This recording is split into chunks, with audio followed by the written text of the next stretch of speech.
Heart beat season 3 இந்த வீக்கோட final episode இது. So இந்த எபிசோட்ல தான் ஓரளவுக்கு நம்ம ரீனா அண்ட் ரதியோட கனெக்ட் பண்ணிருக்காங்க. எதுக்காக நம்ம பாக்குறோமோ அந்த ட்ராக்ல இருந்து வேற ட்ராக்ல போயிட்டு ஏதோ கதையை சுத்தி சுத்தி இழுத்துட்டு வராங்க. செம்ம கடுப்பாகுது. உங்களுக்கு அந்த மாதிரி கடுப்பாகுது கண்டிப்பா கமெண்ட் செக்ஷன் சொல்லுங்க. ஸோ ஃபர்ஸ்ட் சீன் வந்து பாத்தீங்கன்னா நம்ம மது அர்ஜுன் வந்து கிஸ் பண்ற சீனோட போன எபிசோட் முடிச்சிருந்தாங்க. ஸோ இந்த எபிசோட்ல வந்துட்டு அவங்க ரெண்டு பேரும் அவங்க கலைச்சு விடுறதுக்கு அந்த ஃப்ரெண்ட் இன்னொரு பையன் வரலாம். அவன் வந்துட்டு சரி வாங்க போலாம், சும்மா நின்று ரோட்ல என்ன பண்ணிட்டு இருக்கீங்க அப்படின்னு சொல்லிட்டு மது கொண்டு போய் ஹாஸ்பிட்டல் விட்டுறாரு. அதுக்கப்புறம் அவர் சொல்றாரு அர்ஜுன் கிட்ட, மது ரொம்ப நல்ல பொண்ணு அர்ஜுன், நீங்க நினைக்கிற மாதிரி கிடையாது, 4 வருஷமா நான் பாக்குறேன், ஆனா அவ யார்கிட்டயும் இவ்வளவு அட்டாச் ஆனதே இல்ல, அவங்க கிட்ட தான் இவ்வளவு அட்டாச் ஆகணும் அப்படின்னு. சரி வா கிளம்பலாம் அப்படின்னு சொல்லிட்டு சொன்ன உடனே அர்ஜுன் வந்துட்டு அதை ஃபீல் பண்ணி பாக்குறாரு, மது கூட கனெக்ட் ஆகலாமா வேணாமா அப்படின்னு சொல்லிட்டு ஃபீல் பண்ணி பாக்குறாரு. ஸோ அடுத்த சீன் வந்து பாத்தீங்கன்னா நம்மளோட இவங்களை காட்டுறாங்க, அந்த பொண்ணு இருக்காங்களே பெங்களூர்ல இருந்து நம்மளோட ரீனா கூட. ஸோ அவங்க 2 பேரும் ஷாப்பிங் போறாங்க. ஷாப்பிங் போயிட்டு உடனே சரி உங்க அப்பா பத்தி சொல்லு, உங்க அம்மா பத்தி சொல்லு அப்படின்னு சொன்ன ரீனால எங்க அம்மா பத்தில எதுவும் கேட்காதீங்க அப்படின்னு சொல்லிட்டு சொல்றாங்க.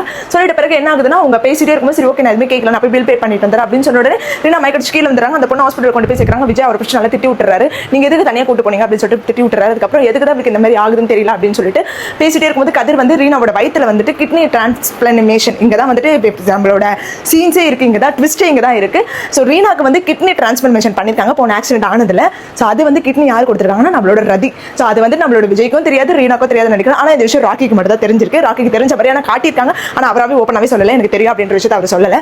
ஸோ வந்து அந்த கிட்னி வந்து இது பண்ணிருக்காங்க. ஸோ அவர் வந்து சொல்றாரு கதிர் இது போல வந்து இந்த கிட்னி டிரான்ஸ்ஃபர்மேஷனால தான் இவங்களுக்கு இந்த மாதிரி ப்ராப்ளம் அடிக்கடிக்க வருது அப்படின்னு சொல்லிட்டு விஜய் கிட்ட சொல்லிட்டு கதிர் கிட்ட கதிர் வந்து நம்மளோட ராக்கி கிட்ட கேட்கிறார். ராக்கி இல்ல எனக்கு தெரியாது அப்படின்ற மாதிரி அவர் சொல்லிட்டாரு. ஸோ அடுத்த சீன் வந்து பாத்தீங்கன்னா நம்மளோட இந்த சைடு வந்து ரதி அந்த ஆபரேஷன் வந்து சக்சஸ்ஃபுல்லா பண்ணி முடிச்சிடறாங்க. பண்ணி முடிச்சுட்டு அது வந்து பிரஸ் மீட்டிங் கொடுக்கும்போது அவங்களுக்கும் வந்து அந்த பேக் அந்த கிட்னி இது எடுத்து வச்ச இடத்துல அவங்களுக்கும் பெயின் வருது. அவங்களும் உள்ள வராங்க. உள்ள வந்துட்டு எனக்கு ரொம்ப பெயினா இருக்கு அப்படின்னு சொல்லிட்டு ஃபீல் பண்றாங்க. அதோட இந்த எபிசோட் முடிச்சிருக்காங்க, ஒரு ட்விஸ்டோட முடிச்சிருக்காங்க. ஸோ வந்துட்டு இது எப்படி கொண்டு போவாங்க அப்படின்றது வந்து நம்ம இதுக்கப்புறம் போற எபிசோட்ல தான் தெரியும். ஸோ வெயிட் பண்ணி பார்க்கலாம் என்ன நடக்குது அப்படின்ட்டு. உங்களுக்கு ஏதாவது ஐடியா இருந்தாலும் கண்டிப்பா கமெண்ட் செக்ஷன்ல சொல்லுங்க. ஸோ வெயிட் பண்ணி பார்ப்போம். இந்த மாதிரி ஹார்ட் பீட்டோட எபிசோட்ஸ் வந்து வீக்லி நம்மளோட பேஜ்ல அப்லோட் ஆயிடும். அது எல்லாமே உங்களுக்கு வந்து சேரணும் அப்படின்னா கண்டிப்பா நம்ம சேனல் மறக்காம சப்ஸ்கிரைப் பண்ணிக்கோங்க. பக்கத்துல இருக்க பெல் ஐகானை கிளிக் பண்ணிக்கோங்க. அப்பதான் நான் போற வீடியோட நோட்டிஃபிகேஷன்ஸ் தான் உங்களுக்கு உடனே வரும். ஸோ சப்ஸ்கிரைப் பண்ணி சப்போர்ட் பண்ணுங்க. By guys.